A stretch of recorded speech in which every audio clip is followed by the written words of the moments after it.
वह लौटकर भारत आ गए। इसी बीच वह पिस्तौल भी स्मगल करके भी वहां लाए, जिसके बाद पकड़े जाने पर उन्हें कुछ वक्त के लिए जेल में भी रहना पड़ा। लेकिन कुछ भी हो, इनका मकसद हमेशा से साफ था, बदला। 1940 तक आते आते डायर रिटायर हो चुके थे और भारत छोड़कर वापस इंग्लैंड लौट चुके थे। उधम सिंह भी हत्याकांड का बदला लेने के लिए इंग्लैंड पहुंच गए, पर रास्ता इतना आसान नहीं था और डायर तक पहुंचना कोई आसान काम तो था नहीं, इसलिए उन्हें इसके लिए काफी लंबा इंतजार करना पड़ा। काफी वक्त तक वहां रहे और एक दिन उन्हें खबर मिली कि एयर ईस्ट इंडिया एसोसिएशन द्वारा आयोजित एक मीटिंग में डायर स्पीच देने के लिए शरीफ होने वाले हैं। यहाँ पर ब्रिटिश तंत्र के कई और जरूरी लोगों का भी जमा होना संभावित था, इसलिए 13 मार्च 1940 को ऊधम सिंह अच्छे से अंग्रेज की तरह कपड़े पहने हुए वेस्टमिनिस्टर के कॉक्सटन हॉल पहुंच गए, जहां पर मीटिंग होने वाली थी। हॉल में जाने से पहले उन्होंने अपनी रिवाल्वर एक किताब के अंदर छुपा ली थी और उसे अंदर ले जाने में कामयाब रहे।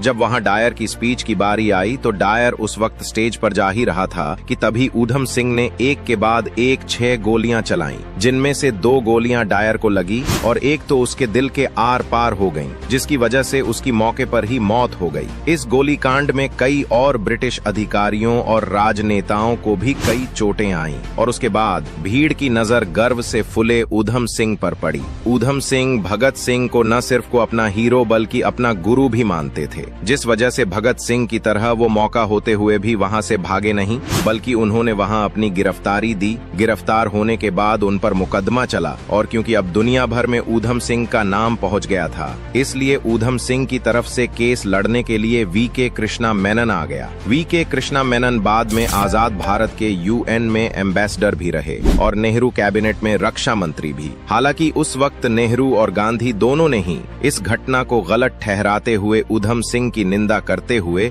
इसे एक बेवकूफाना हरकत बताया था। इस घटना ने इस कदर ब्रिटिश सरकार की नींव हिला दी थी कि बहुत जल्द से जल्द ट्रायल पूरा किया गया। ट्रायल के दौरान ऊधम सिंह ने जेल में 42 दिन की भूख हड़ताल भी की और इस हड़ताल को तोड़ने के लिए जबरदस्ती खाना खिलाया गया। 4 जून आते आते ट्रायल पूरा हो चुका था और इस घटना के 4 महीने बाद ही 31 जुलाई 1940 में ऊधम सिंह को पेंटोनविले जेल में फांसी दे दी गई। ऊधम सिंह ने अपने ट्रायल स्टेटमेंट में साफ कह दिया था कि उन्हें अपने कार्य पर जरा सा भी अफसोस नहीं है और अफसोस बस इस बात का कि सभा में मौजूद कुछ और लोग उनकी गोलियों का शिकार बनने से बच गए। ऊधम सिंह ने आगे ये भी कहा कि जब बचपन में उनके माता पिता का देहांत हो गया था तो वह और किसके लिए जीते। ऊधम सिंह ने इस पूरे ट्रायल को ऊधम सिंह न होकर बल्कि राम मोहम्मद सिंह आजाद के नाम पर लड़ा। इससे वो ये संदेश देना चाहते थे कि वह केवल एक सिख नहीं बल्कि सच्चे भारतीय हैं। अपने भारत के विभिन्न धर्मों के लोग अंग्रेजों के खिलाफ इस लड़ाई में उनके साथ हैं। ऐसे थे ऊधम सिंह, जिन्हें ना कोई धार्मिक द्वेष था और ना किसी बड़ी राजनीतिक पार्टी का लीडर बनने की ख्वाहिश। उन्हें बस अपने देश की सेवा करनी थी और देश की सेवा उन्होंने भरपूर की।